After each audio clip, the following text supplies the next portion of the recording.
Welcome to Where's the Any Key, the podcast where we talk shop about topics, tips, and trends for the modern IT admin. I'm your host, Ryan Bacon, the IT support manager at JumpCloud. So, our guest today is Steven Malone. He works IT operations at Built Technologies. Welcome, Steven. Thanks for coming on. Dude, thanks so much for having me. I'm really excited about this. Yeah, I'm excited to have you. Why don't you tell us a little bit about yourself? Well, like you mentioned, I work in what we call IT operations at Built, which IT operations just means IT plus whatever else they can get us to do to fit within the bandwidth of whatever else we have going on. I've been in Nashville for about 10 years, a little over 10 years. I'm originally from Mississippi. And moved to Nashville to play music like everyone else that lives in Nashville that's not from here. And I was doing that for almost 15 years. So the IT career path is relatively new to me. I worked at Apple for 6 years while also playing music and touring. And I just started working for Built a year ago. Awesome. So, yeah. Yeah. Well, welcome to the IT club. Thank you. I'm enjoying the club so far. Yeah, it's definitely a good place to be, in my opinion. And speaking of the IT club, kind of what we're going to be talking about today is I really, when we first talked, I really IT and moving away from that stereotypical, antisocial, just put your head down and do your work kind of IT professional. I mean, I don't want to put words in your mouth, so why don't you go ahead? Why don't you describe what you envision when you talk about rebranding IT? Yeah, absolutely. So, like I said, I mean, and we talked about this the other day, but there's still this lingering perception and underlying connotation of when you just hear the word IT. I think most people have a picture of, I don't know if you remember, but when Jimmy Fallon was on Saturday Night Live, they had a skit where he was he was the IT guy. He'd come in and be like, it would just huff and had a pocket protector. And Move. Move.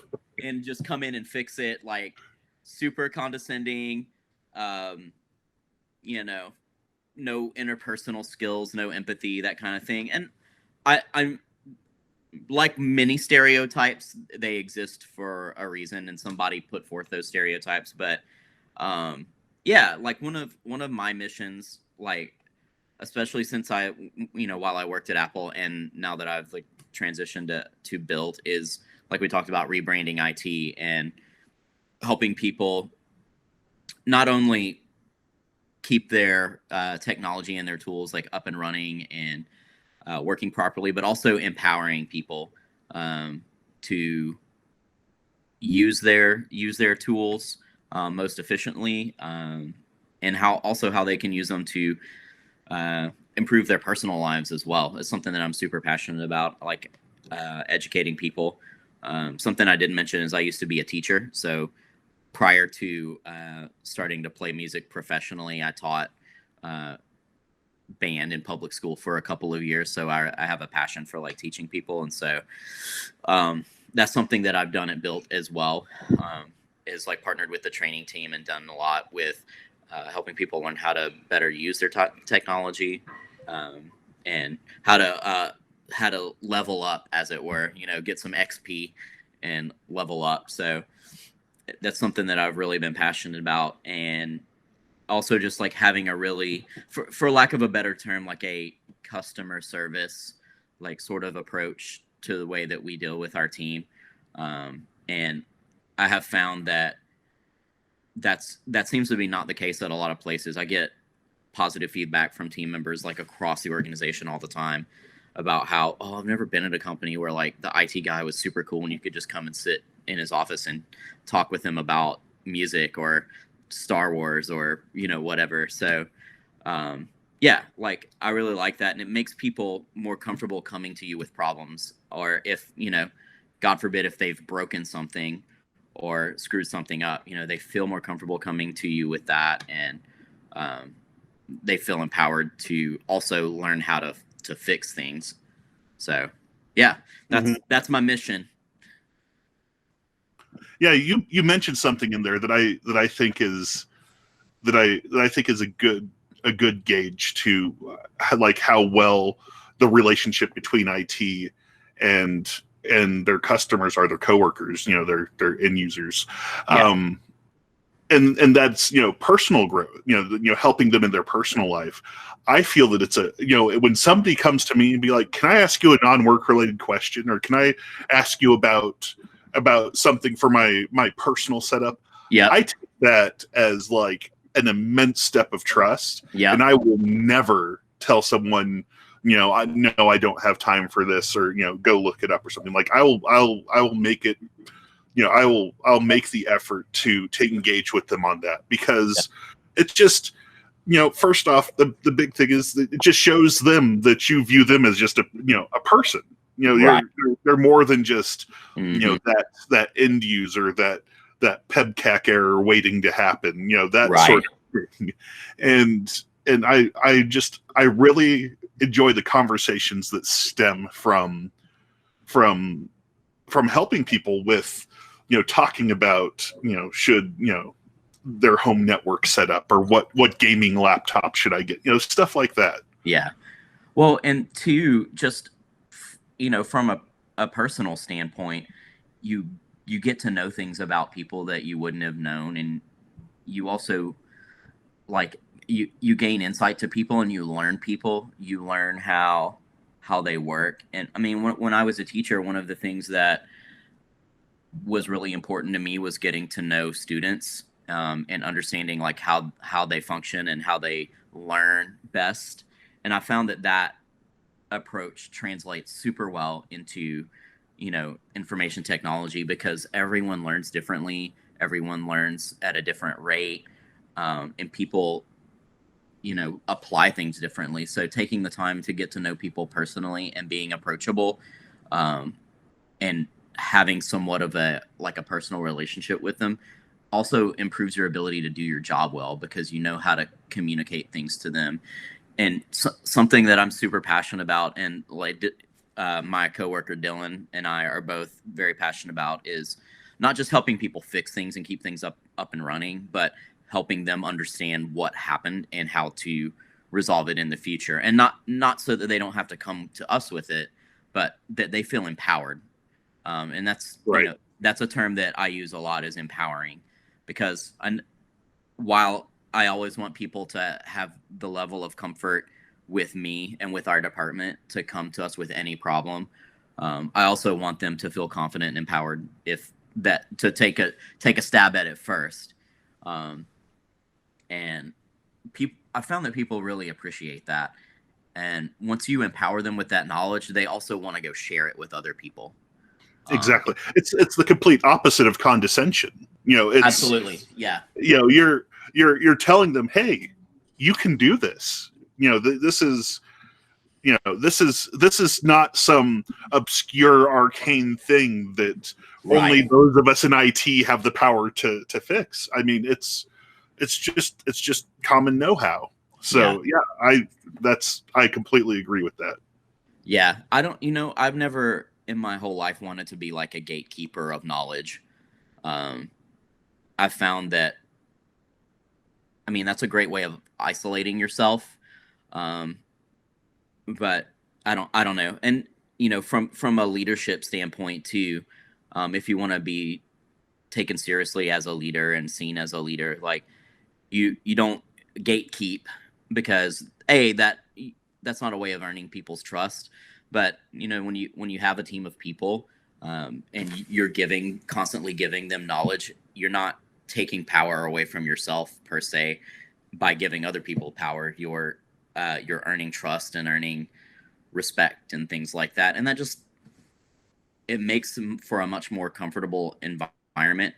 And it, in a way, like, a lot of people think gatekeeping is a way of, I don't know, like maintaining status or something like that, or maintaining worth. You know what I mean? Like if I don't educate people about things, or if I just keep all this knowledge to myself, some people think, oh well, then that I'm making myself valuable because I know all these things that nobody else knows. But you're really not, and you're putting yourself and other people in a scenario where, like, if you go to another team or go to another job or something like that, you really haven't made much of a mark there. That's a little bit of a tangent, but that's something that I really care about, is making a difference. Yeah. Not just going in and doing a job and fixing things and all of that kind of stuff, but what at the end of my day, like I look back on my day, I'm like, who did I help from a technology standpoint, but who did I have an impact on today? Yeah, that's a good way of looking at it. Yeah, I think that's important.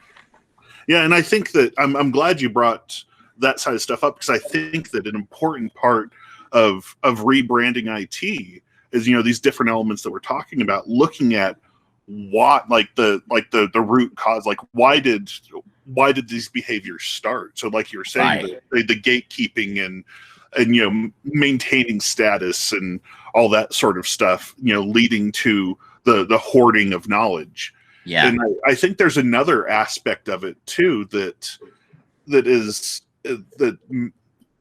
fear. Like if I give someone the knowledge to do something, or if I point them in a direction to do something, what if they either misunderstood or did something where it's like I gave them enough knowledge to be dangerous, right, situation, and they go break it, and that falls back onto me. Mm-hmm. And I think that it does come back to trust. When you're sharing this knowledge, and you're trusting in yourself to convey the information properly, and you're trusting them to receive it properly, and you have to believe that sharing is and that whatever risk you're taking by giving that knowledge is overshadowed by the benefit that it's going to give to not only the person that you're sharing it with, but to the organization as a whole.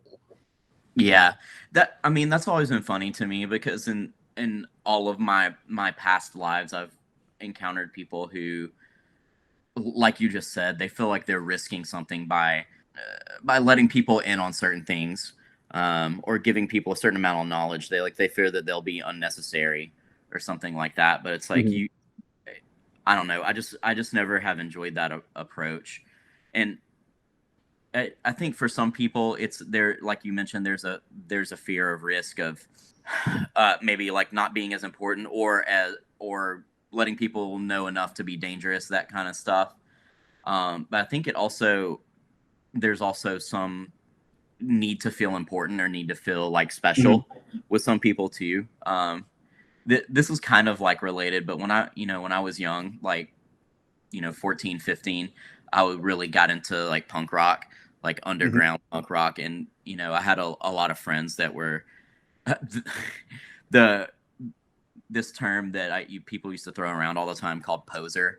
Like anybody that was into anything that wasn't like super obscure was like a poser, and people were really bad about the whole gatekeeping thing. Like they would never talk about bands that they liked or where they got certain things, and they wanted to keep that stuff private, because it's if other people know about it, and it's not special anymore. And I think that's a similar thing with people that to kind of take it back around to rebranding IT, is you have a lot of IT guys who feel as though they have something special that is unique to them, and they feel if other people know it, it's like, well, I'm not special anymore, or I don't have this knowledge anymore, and I'm irrelevant now, et cetera, et cetera. And I don't know.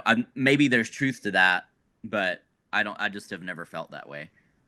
Yeah, and I think part of it is that you need to have an understanding of IT's role in an organization. I mean, your knowledge is part of it, right?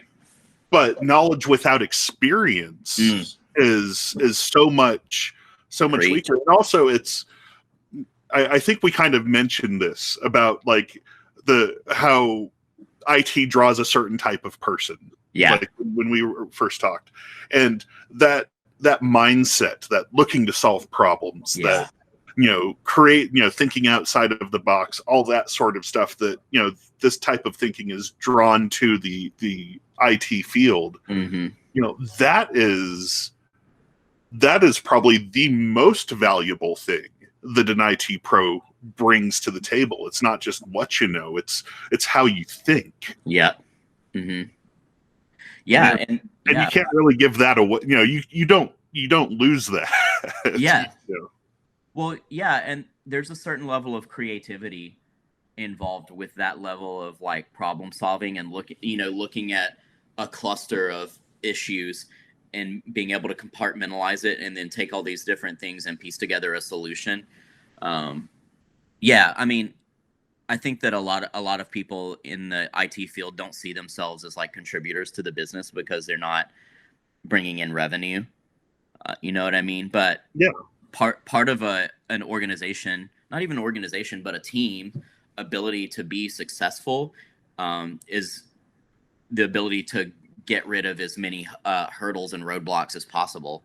And that's, part of the job of an IT team is removing hurdles, and not just technologically, but, removing hurdles from people as well. And if it's, removing a hurdle from someone who just doesn't grasp a concept, like, to me, that's part of my responsibility. Like, I see myself like not only as like a troubleshooter, but as a person who educates and a person who, again, the term empower. I like to empower people to not just be like, oh, well, if I have a problem, Steven can fix it. Which, yes, I can, and you can depend on me for that. But don't you want to grow a little bit and learn some new skills and then feel like empowered yourself with whatever it is, whether it's using your computer or setting up things on your network, et cetera, et cetera. So yeah, and actually in a way, I was thinking about times when I've had interactions like that where I've shown someone how to do something once, and then they've come back later being like, hey, I did this and it worked. Yeah. So we're mainly a Mac shop, and one of the go-to steps, one of the early steps in troubleshooting a Mac is you do an SMC reset. Yeah. When we were in the office, it was commonly something that we would just do in person and not a problem. But in this remote world, you have to lean on that education part of it and be like, hey, here's Apple's article on how to go ahead and do an SMC reset. Let me know if you run into problems, that sort of stuff.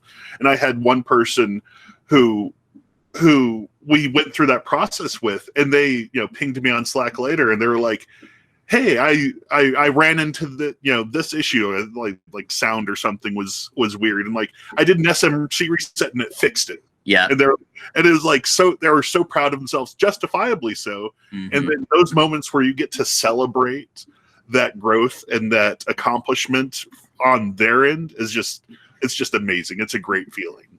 Yeah. And back to like the educational aspect of it, like that's something that was very fulfilling for me being a teacher, is like seeing the light bulb go off in someone's mind. And I, that's something that I carry with me to this day. And just like you were mentioning, you're talking about SMC resets or PRAM resets, like not just teaching people that, oh, this will fix certain things, but helping them think about why that fixes it, and seeing the light bulb go off.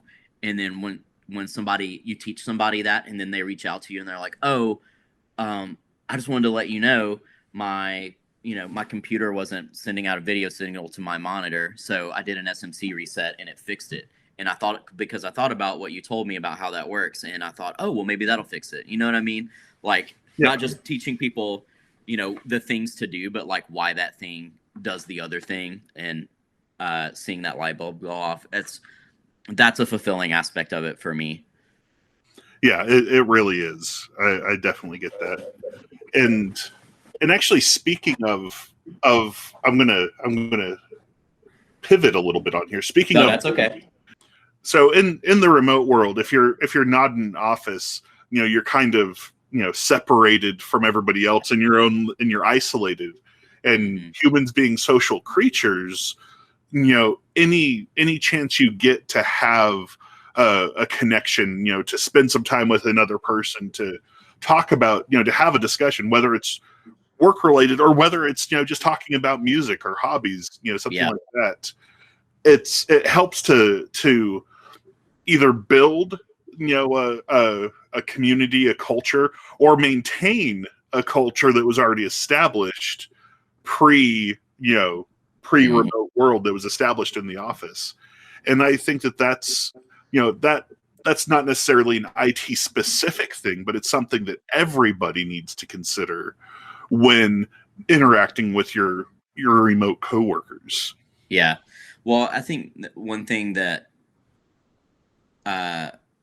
kind of sets IT apart from other organizational groups in any type of company is that department interacts with every organizational group, from your salespeople to your front desk people, your marketing team, your executive team, your engineering team, and that's a lot of, in my opinion, the way that I think of it, that's a lot of responsibility to have that kind of influence. And I don't think people realize how influential you can be on the culture of a company. And I'm glad that you brought up culture, because that's something that I'm super passionate about too, is having a culture of that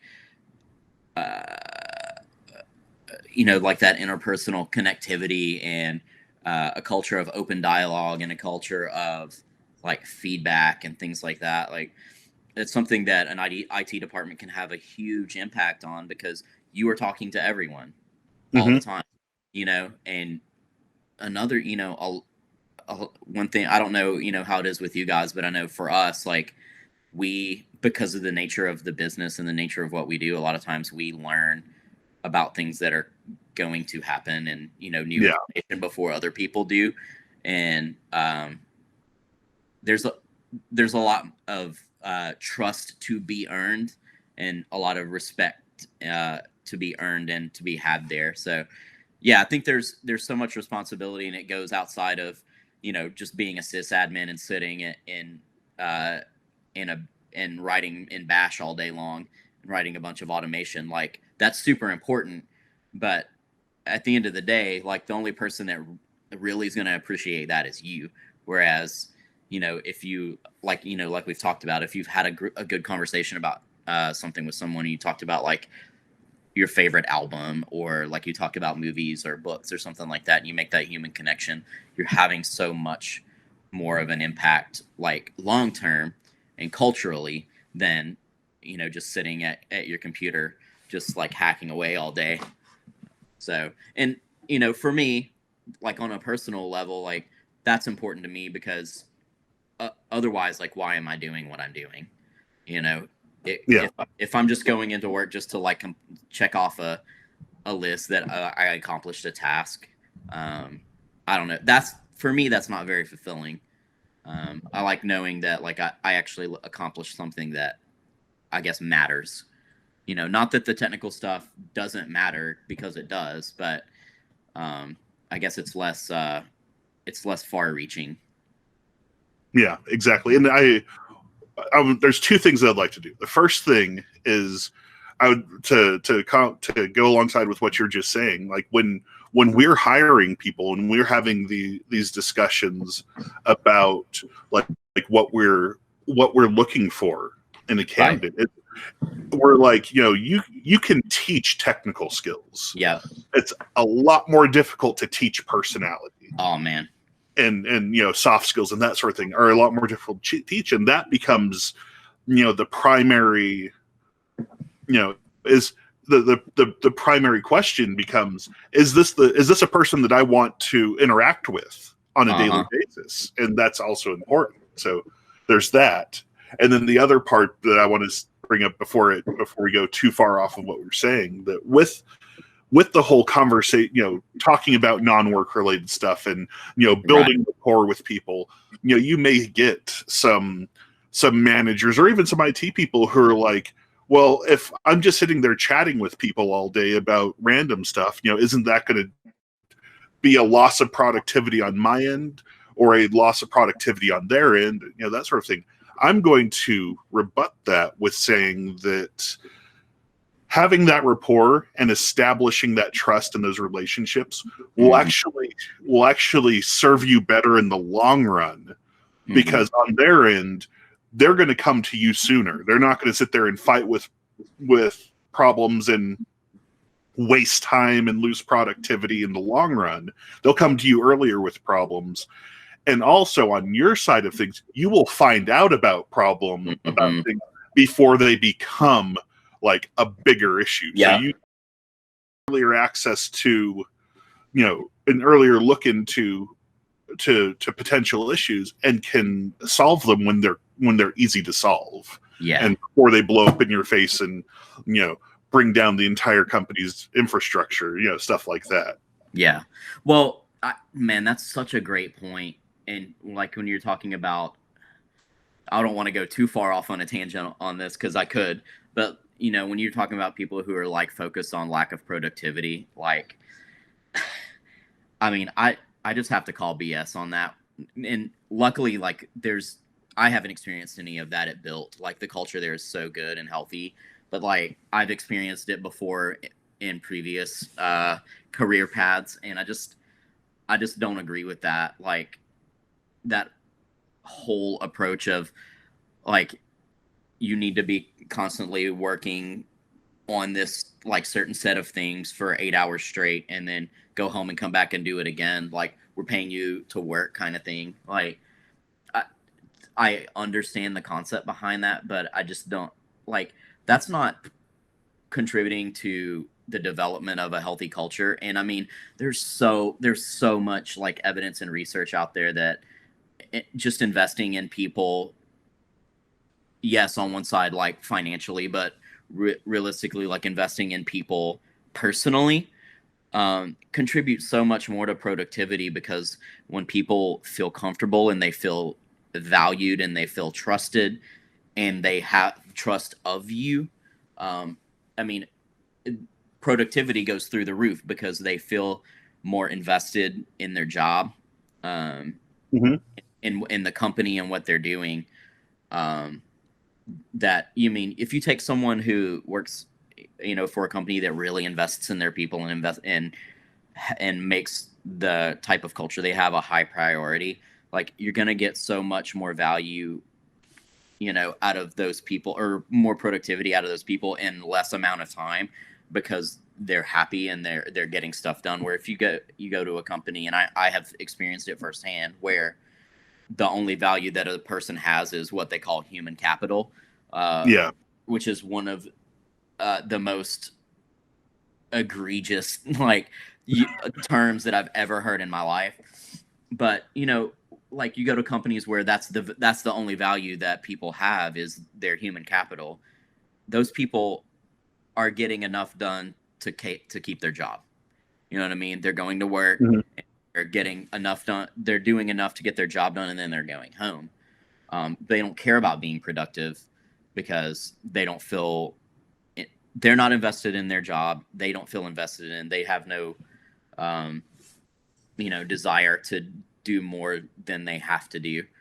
And I'm sure that's not like 100% true, because there are plenty of people out there that are really motivated by metrics and numbers and things like that. But I mean, at the end of the day, like we're all humans, and we all like, when it comes down to it, like want to be happy and enjoy our lives and all that kind of stuff. And I know I'm getting on like a philosophical tangent here, but like like just the whole like productivity thing, like it is important, and obviously for a company to stay a company, they need to make money. But I have seen firsthand the difference between a company that invests in their culture and invests in their people, and values their people as humans and as individuals, versus a company that does not. And I mean, I can say that I feel that way about Built. Like, it's one of those things where like, I kind of want to say like it starts at the top and it trickles down, and it does, but it radiates, it permeates. Yeah, it's diffuse across the entire organization. Like in talking to when I spoke with Raj, like I got the same feeling that I get when I talk to our CEO Chase. Like he's super invested in his people and he cares, and he cares about like the quality of the culture that we have. And I got that same vibe from Raj. Like he seems like he really cares a lot just about people. And I mean, if you just look at a company that has a CEO like that versus a company that has a CEO who only cares about productivity, I mean, you're going to be talking about two different businesses from a performance standpoint. And I think that all the things that are happening at Jump Cloud and for Jump Cloud recently are proof of that. I mean, I have no idea about like what you guys' internal culture is like, but everyone that I've ever spoken with at Jump Cloud is like always seems super happy and is outgoing and very like personable and stuff like that. So, and from a business relationship standpoint, like those are the kind of companies that I want to be associated with and that I want to have business relationships with. So yeah, and anyway, in tangent. Well, not yet, because I want to add to oh man, hit me with it.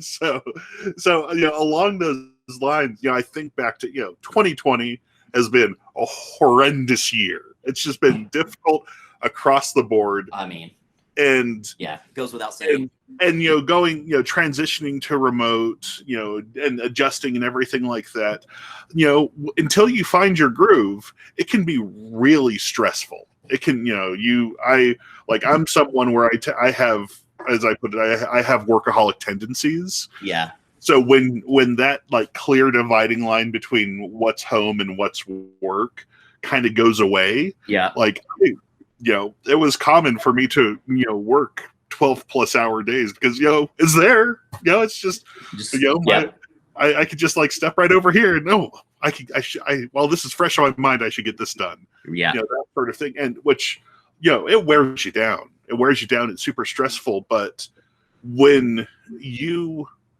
enjoy your work, when you believe in the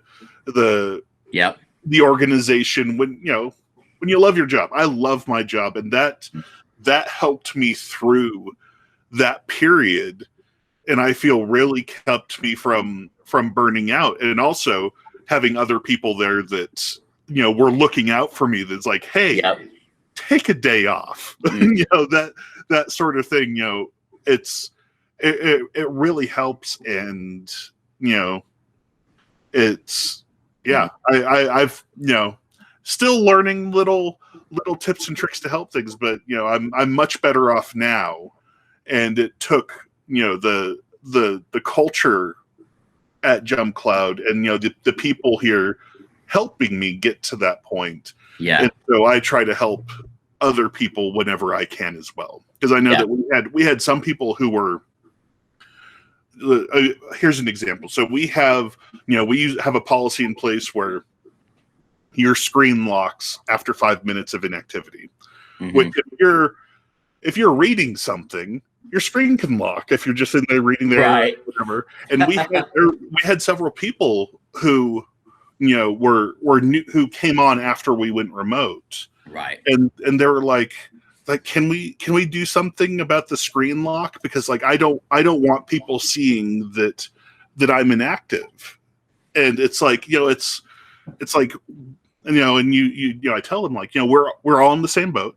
We know what it's like to work from home. Nobody's going to get on your case if they see you go from active to inactive and back and forth and that sort of thing, because we know how it goes. Now, maybe it's an issue if nobody hears from you and you don't respond for a whole day. Yeah. That might be a problem, but that's something completely different. But the little things like okay, you want to run downstairs and grab something to drink or something like that. We're all human. We all been there. We all understand. And that kind of thinking and that mentality, I think, is important, and helping to spread that is a good thing to do. So that's my part of the tangent. Yeah. No, I mean, that's super spot on. And I mean, that goes back to the whole like having a, I don't want to say a defined culture, but like having a certain type of culture at a company where like everybody is in it together, like regardless of whether you are a a front desk person or you're the CTO or CEO or whatever, like everybody is there to like achieve the same end result, which is like the success of the company, on one hand. And if the culture is right and everybody is on the same page and everybody's there to support each other, like you're gonna have that productivity, and those results. And yeah, I mean, you were talking about the transition to work from home. I mean, we're very lucky. I mean, well, we're lucky in general because we both work for companies that were able to transition to that. I mean, I'm assuming pretty seamlessly, but yeah. I mean, for us, it was pretty seamless, but I know that, there was some division in that, like some people, they were mental health was really good because they're not as outgoing. You know what I mean? So being at home and being able to really focus on their work was really good for them. And then you have people who are, kind of like me, who like to be like going around and talking to everyone and, having conversations and stuff like that, who were struggling. And so, certain people in our company recognized that and started implementing certain things. We were doing like, what we call hallway hangouts, and like scheduling people out actual time to just like disconnect from work and just talk to each other, like not about work, just to talk.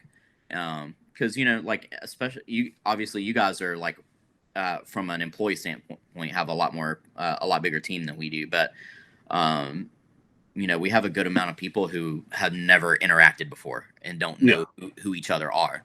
We've gotten to that point, and that's been a really healthy thing for us, to have that time to connect with people.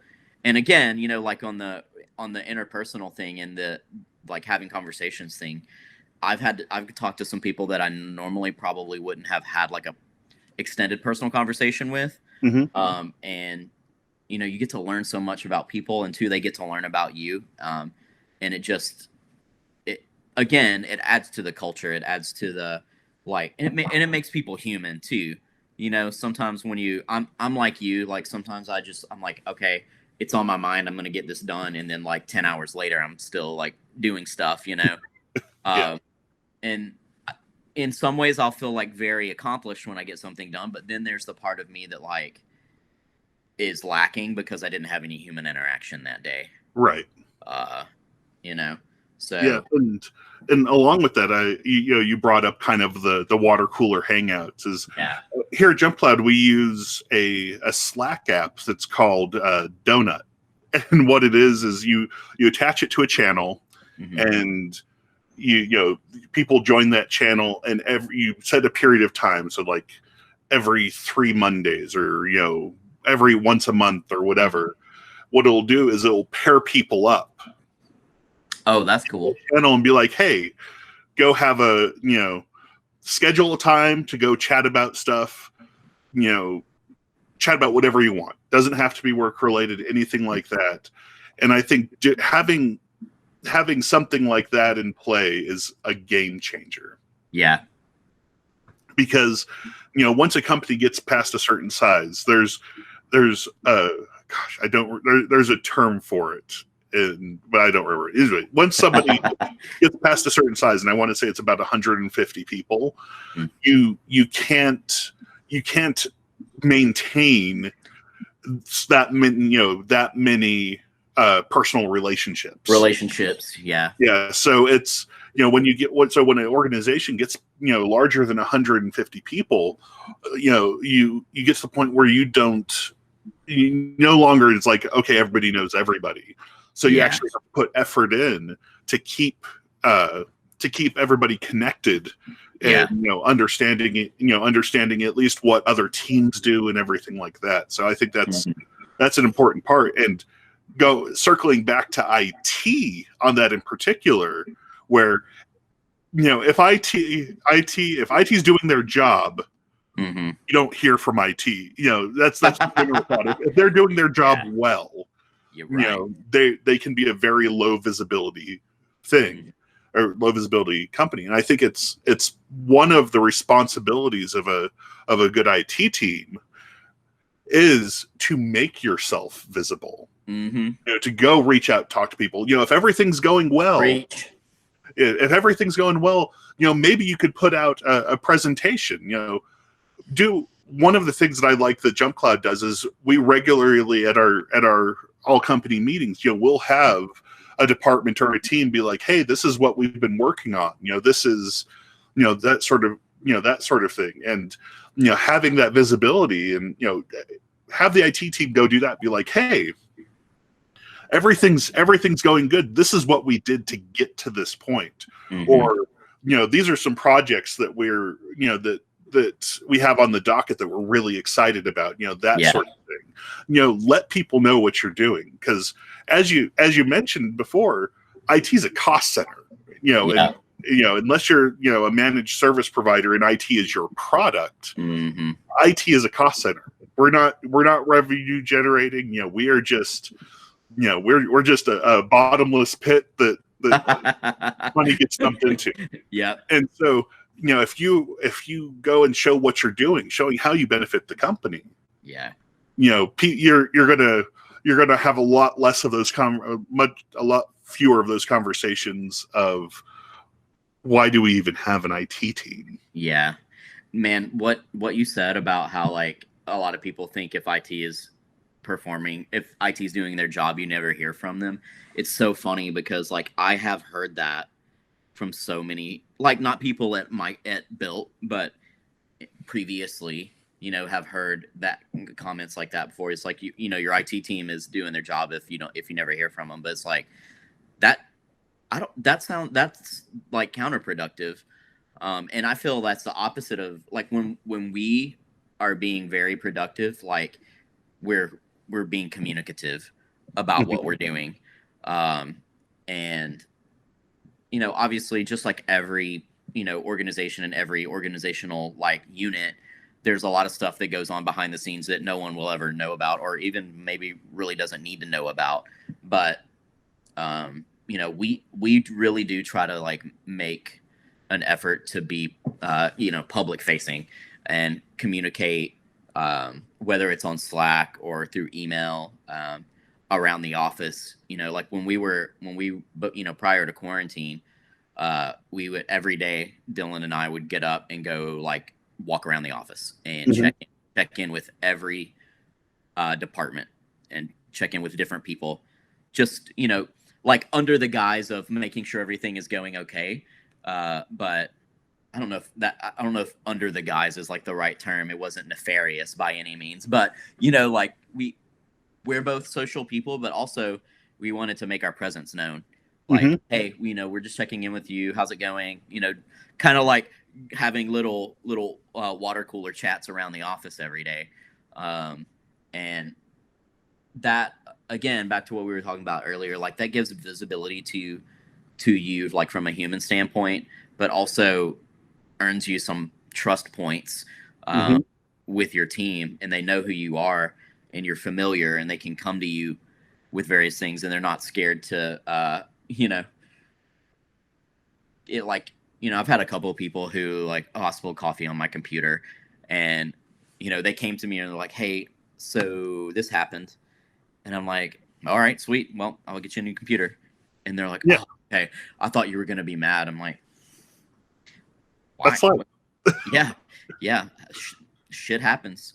Sorry, I don't know if I could say that on here, but yeah, like, Yeah, and to add to that point, I have one of the places where I worked in the past, is a single person IT shop, and the person who was there before me was that very standoffish, condescending, unapproachable kind of person who just kept hoarded all their knowledge and everything like that. And one of the things that I did when I got there that I think made the most progress towards, establishing that trust between, everyone else in IT was just what you were saying. I got up and I made the rounds. Yeah.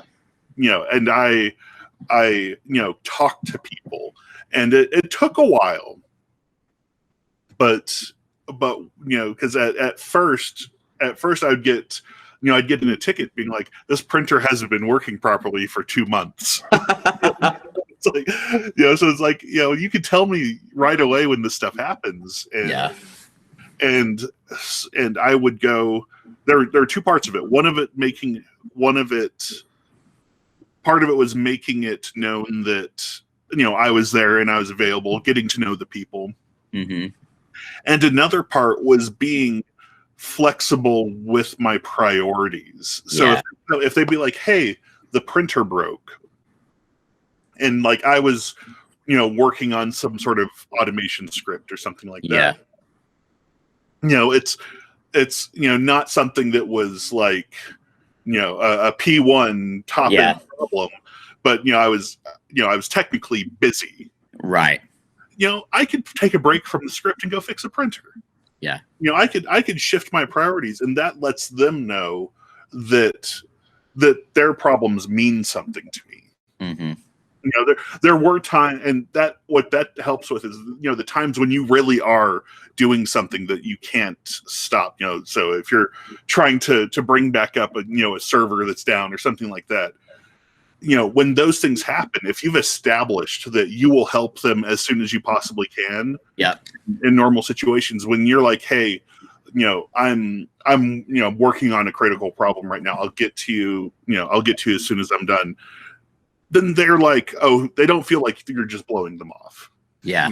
They trust that you are, that you're being straightforward with them. And, this also plays along with my thought that, IT people should be as transparent as possible. Oh, man. Yeah. Yeah. As you said, there are some things that like we get advanced knowledge of, some things that we just honestly cannot share with other people. Right. But there's plenty of other things that you're like, we're rolling out this piece of software, mm-hmm. and we're rolling it out for these reasons, Yeah. or we have this policy in place for these reasons. And part of that is like, if you can't articulate why you made a decision, maybe you didn't put enough thought into the decision that you made. Man, that's kind of my thinking on it. Yeah, that's spot on, dude. Yeah, I mean, just in general, being a human, like, communication is so important. But, specific to what we do, like, the amount of trust that you have from your team and, like, your efficiency and ability to, like, really be impactful, it is, communication and transparency is paramount to that, because our primary job is to keep the ship afloat, mm-hmm. in a lot of, from a foundational standpoint, and your ability to do that hinges on more than like how quickly you can write an automation script. Like, that's right. a huge important factor, but how you communicate what you're doing, but also like how responsive you are to communication from your team plays an important role in how effective you're going to be at your organization. And I mean, obviously, I am not saying by any means that we are the most effective or even knowledgeable like IT team out there. Probably the opposite of that, but we are very communicative, and we try to like make ourselves very public facing. Mm-hmm. And I feel super confident that we have the trust of our team, and that I would say anyone at Built will come to us with anything. And even sometimes stuff that's not IT related, people come to us and like ask for help with things that, because they know that, we have that like far reaching, I don't want to say influence, but like, we have communication with everybody across the team. And it's like, People will come to us with like, oh, I need help with this, and it's like, well, okay, let me see what I can do here, that kind of stuff. So, Yeah. I mean, a good example of that was like, I had an engineering team that was really wanting to get a new tool to use and to like integrate into our tech stack, and they hadn't really been told no per se, but it just wasn't something that like anybody had made a priority for. And I had a bunch of people reaching out to me and being like, hey, we really want to get this tool, here's how it will help us. And so I basically just put together like a little presentation of like what this tool does, how much it costs, like how it can streamline processes and save time, this by doing this, and this. And, I feel pretty confident that I won over some people by going to bat for them in that respect. And that's not like necessarily a part of my day-to-day job, but it's like, okay, here's an opportunity for me to have an impact on a group of people, and something that doesn't really fall into my responsibilities. So, well, and see, here's the thing. This is where I'm going to kind of disagree with part of what you said. You say, it doesn't fall into part of your responsibilities.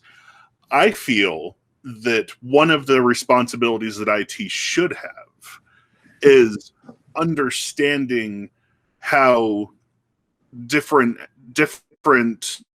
tools, different technology impacts the business, being able to write up a business plan. That is, being able to write up a proposal. I think that should be, a part of an IT pro's responsibility. And Grant, do you do it more to is it more into the team lead or the manager's role? In bigger teams that may be the case, but if you're just one or two people, then both people should know how to take this request from engineering, look at the tool and translate that into business speak. Yeah. And because I mean that's how can you get the stuff that you want, get the stuff that you need. Right. But also if it shows the people on that side of the organization that you're willing to put forth this information, that you can speak their language as well, and that again that helps build trust. I would like to say that I have a good amount of trust with our financial team because I will put forth these proposals. I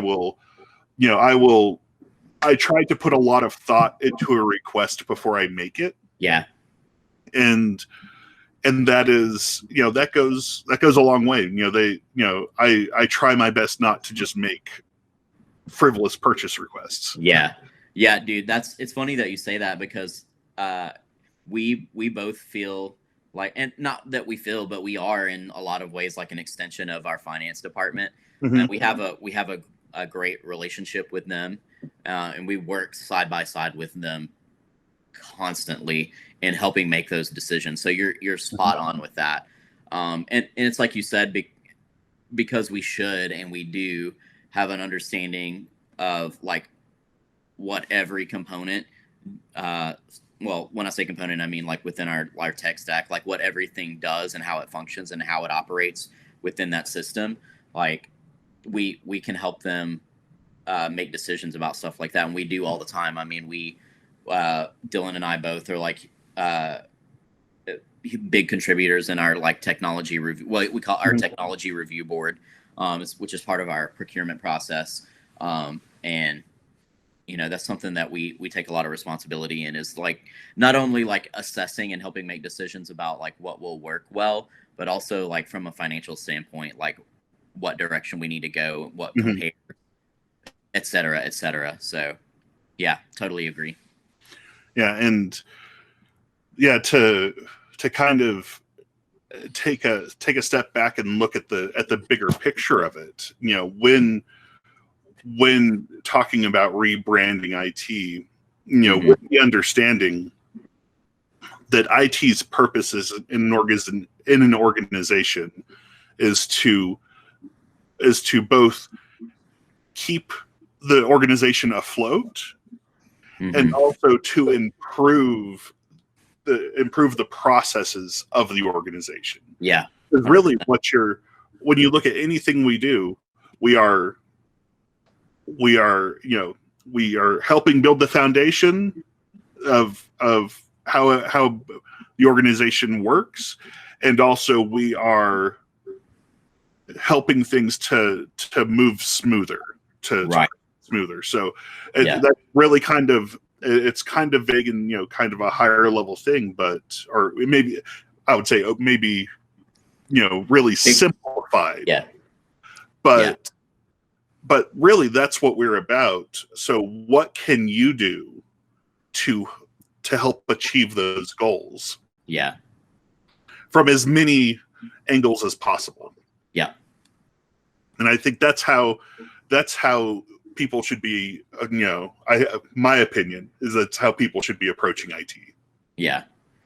Yeah, I am of the same opinion, so I am going to say you're right. All right, so our guest today has been Stephen Malone. Stephen, thank you very much for coming on and chatting with me. It has been a pleasure. Yeah, thank you. You guys probably all know by now that I love Jump Cloud. I'm a huge fan, and everybody at Jump Cloud that I get to interact with on the reg is amazing. Shout out to Aviv. He's my boy. But yeah, this was really fun. I wish we could do it every week. Thank you for tuning in to Where's the Any Key? If you like what you heard, please feel free to subscribe.